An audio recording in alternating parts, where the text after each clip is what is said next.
கர்த்தர் அதிசயங்களை செய்கிறார். ஊழியங்கள் வழங்கும் ஜீவ வார்த்தை.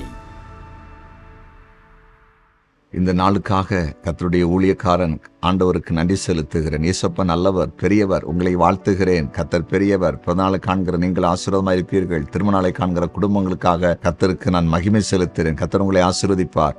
இந்த நாள் ஒரு வெற்றி நாள், இந்த நாள் ஒரு மேன்மை நாள், இந்த நாள் உங்களுக்கு ஆண்டவர் ஒரு அதிசயத்தை செய்கிற நாள். பயப்படாதீங்க. சூழ்நிலைகள் மாறும், பிரச்சனைகள் மாறும். இன்றைக்கு நீங்கள் சாட்சியாக தான் இந்த நாள் நீங்கள் முடிக்கப் போகிறீர்கள். பயப்படாதீங்க. கர்த்தர் உங்களுக்கு எல்லாவற்றையும் சாதகப்படுத்துவார். எந்த இடத்துல இருந்தாலும் சரி, எந்த நிறைந்தாலும் சரி, எல்லாம் மாற்றித் தருவதற்கு இயேசப்பாவால் முடியும். மேன்மை உண்டாகும். இன்றைய ஜீவத்துக்கான வசனத்தை கேட்போமா? 2 நாளாகமும் 26வது அதிகாரம் 15வது வசனம். கோபுரங்கள் மேலும் அலங்க கோடிகள் மேலும் நின்று அம்புகளையும் பெரிய கற்களையும் பிரயோகிக்கிறதுக்கு நிமிடனான தொழிலாளிகள் கற்பித்த எந்திரங்களையும் அவன் எருசலேமில் உண்டாக்கினான். அப்படியே அவன் கீர்த்தி வெகு தூரம் பரம்பிற்று. அவன் பலப்படும் மட்டும் ஆச்சரியமாய் அவனுக்கு அனுகூலம் உண்டாயிற்று. அவன் பலப்படும் மட்டும் ஆச்சரியமாய் அவனுக்கு அனுகூலம் உண்டாயிற்று. இந்த ஜீவாத்தின் தலைப்பு ஆச்சரியமாய் அனுகூலமாகும். பாருங்க, உசியாவுக்கு ஆண்டவர் எல்லாவற்றையும் ஆச்சரியமாய் அனுகூலப்படுத்தி கொடுத்தாராம். ஆச்சரியமாய் அனுகூலப்படுத்தினார். இந்த பூமியில நமக்கு அனுகூலங்கள் தேவை. அனுகூலம் என்றால் என்ன? சாதகமான சூழ்நிலைகள். சாதகமான சூழ்நிலைகள், நமக்கு சாதகமான சூழ்நிலைகளை கர்த்தர் இந்த பூமியிலே நமக்கு உருவாக்கணும். அப்பதான் நம்ம வாழ்க்கையில உயர்ந்த இடத்துக்கு வர முடியும். இன்னைக்கு அநேகர் அதை குறித்து இன்னைக்கு புரியாம இருக்கிறாங்க.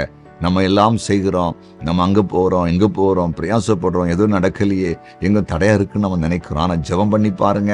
ஆண்டவரே, எனக்கு அனுகூலமாக்குங்கப்பா, எனக்கு எல்லாத்தையும் அனுகூலமாக்கி தாருங்க, எல்லாம் சாதப்படுத்தி தாருங்க, நான் போகிற வழியை திறந்து வச்சிருங்கப்பா, தடை இருக்குமா தடையை உடைச்சிருங்கப்பா, யார்கிட்டையாவது பேசணும் பேசுங்கப்பா, யார்கிட்ட தயவனுக்கு தரணும் தாருங்க. நீங்கள் ஜெபம் பண்ணி பாருங்களா. எந்த இடத்துக்கு போங்க, ஒரு அலுவலகத்துக்கு போங்க, ஒரு வேலைக்கு போங்க, ஒரு தொழிலுக்கு போங்க, ஒரு புதிய பிசினஸுக்காக ஒரு முயற்சி எடுத்து பாருங்க, ஒரு லைசன்ஸுக்காக முயற்சி எடுத்து பாருங்க, கர்த்தருடைய ஊழியத்திற்காக கர்த்தர் சொல்லி இருக்கிற ஒரு காரியத்தை செய்வதற்கான முயற்சி எடுத்து பாருங்க. எல்லாமே அனுகூலமாயிரும். நம்ம ஆண்டவர் அனுகூலம் பண்ணாம இந்த பூமியில நம்ம பெரிய ஆளா மாற முடியாது. புரிஞ்சுட்டீங்களா? இயேசுப்பா செய்வார். இன்னைக்கு உங்களோடு கூட பேசுகிறார். கலங்கி இருக்கிறீங்களா? எல்லாமே தடையா இருக்குது, என்ன செய்தாலும் ஒன்றும் வாய்க்கல, என்ன செய்வதுன்னே தெரியல, அப்படி நீங்க கலங்கி இருக்கிறீங்களா? கர்த்தர் உங்கள்கிட்ட பேசி கொண்டிருக்கிறார். இனி அனுகூலங்கள் உண்டாகும். இனி சாதமான சூழ்நிலை உண்டாகும். தடை இன்னோட உடைஞ்சு போகுது. இன்றோட தடையை கர்த்தர் உடைச்சு தூர போடுறார். விசுவாசிப்பீங்களா? ஜெபம் பண்ணுவோமா? ஜெபிக்கலாம். எங்கள் அன்பு தகப்பனே, உசியாவுக்கு ஆச்சரியமாய் அனுகூலங்களை உண்டாக்கினவர். அனுகூலமான காரியங்களை நம்முடைய பிள்ளைகளுக்கு உண்டாக்கும். உயர் படிப்புக்கான அனுகூலமான வழிகள் திறக்கப்படட்டும். புதிய பிசினஸ் ஆரம்பிப்பதற்கு அனுகூலமான வழிகள் திறக்கப்படட்டும். கர்த்தருக்கு ஊழியர் தேவ பிள்ளைகளுக்கு ஆண்டவரே ஊழியத்தில் அடுத்த கட்ட நிகழ்வுகளை நடத்துவதற்கு, அடுத்த கட்ட ஊழியங்களை ஆரம்பித்து நடத்துவதற்கு அனுகூலமான கதவுகளை திறந்தருளும்படியாய் ஜெபிக்கிறோம். அனுகூலத்தை உண்டு பண்ணி கொடுப்பீராக. ஆண்டவரே, குறிப்பா இந்த நாளில் எல்லாருக்கும் அற்புதம் செய்யுங்கப்பா.